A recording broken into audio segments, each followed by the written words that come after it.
Alright, it's just a late night production. I was watching some videos and I saw Mustie One's bus video. So we'll go over a couple little things. I made a little tool. This is half of it. I took apart. It was a valve spring compressor for like some sort of lawnmower type deal. And the other half of this has just a hole in it now, and I was able to put this over the rocker stud with the rocker arm removed, the shaft, and a nut and a washer, and compress the spring and get the spring apart. However, when I went to put it back together, I found that this wouldn't work for me, and what I was able to do is borrow one from a buddy. He's got like a discount auto parts type deal.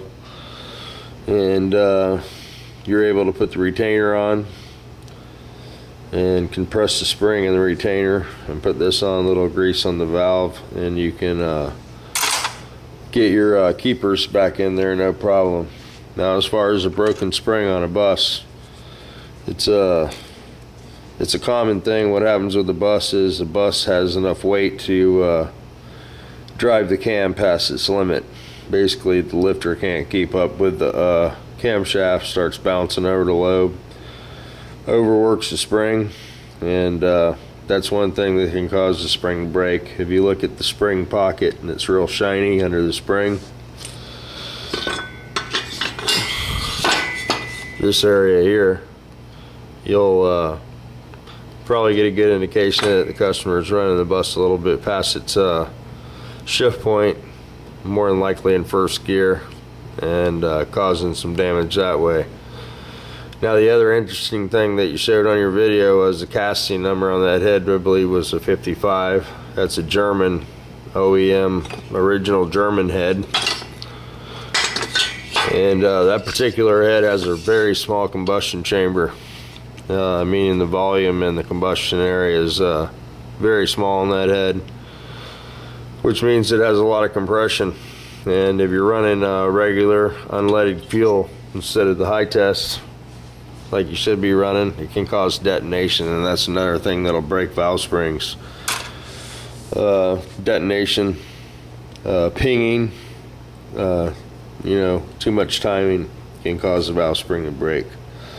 Also, if the bus sits for a while, maybe gets a little condensation on one spot of the spring and it gets a little rust there, that can cause the spring to break. But more than likely it was from valve float or the detonation issue. On a bus you want to make sure that you put a little heavier spring on there. I did a valve job. I didn't do a video on the bus when I just built that motor, but when I did those heads, that's what we did. Put all new springs. But anyway, hope that helps you.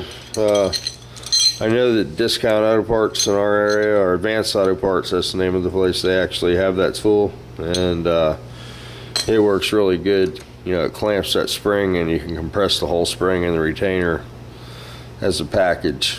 Slide it up there and put your keepers in. And I had to do that on my car. I was fighting the brake and valve spring thing. The springs had got rusty, or I got a bad set, whatever the case was, but I was breaking one after another, so I finally just pulled that motor out and changed all the springs. But no problem since. But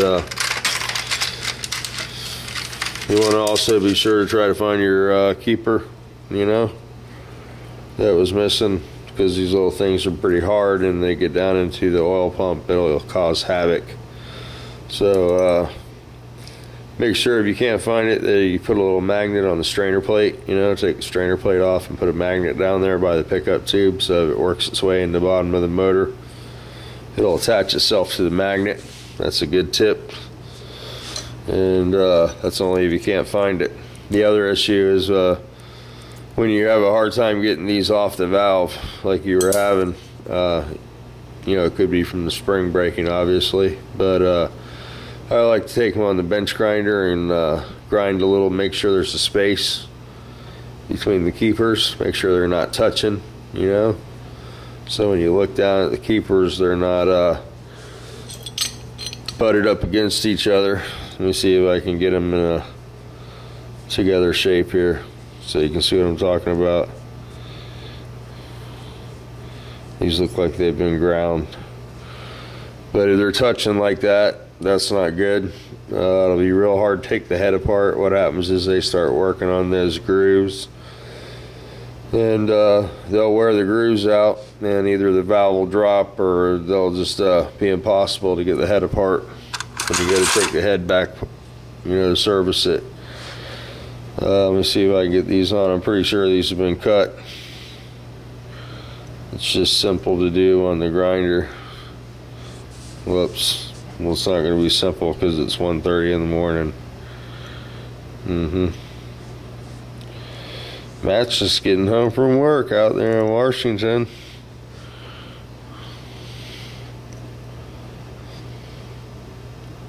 You can see these have a little bit of movement, but I'd grind it where you can actually see a space in between them. And if you do that, make sure that, you know, locks into those grooves really tight, and it doesn't have a problem. You'll run into that on a bus, you know, because you do get valve float in a bus, so because of the extra weight. So anyway, hope that helps you. Doesn't hurt you, whatever. If you need a spring or anything like that, let me know. Obviously, you got piles of that stuff. And yeah.